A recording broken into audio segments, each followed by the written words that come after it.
In primetime news this evening, COVID cases continue upward trend.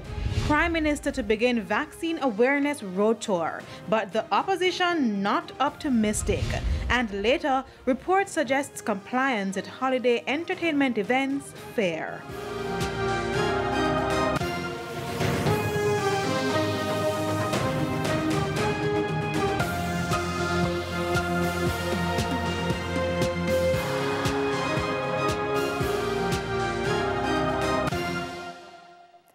Good evening and welcome to Primetime News. We're on air and online at onespotmedia.com. I'm Janella Precious. Also this evening, the business day, Primetime Sports, sports commentary, E-Prime and weather.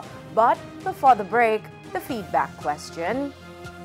And this evening, we're asking what's your reaction to the new COVID-19 measures announced by Prime Minister Andrew Holness. You can share comments online, facebook.com/Television Jamaica, and tweet us at Television Jam.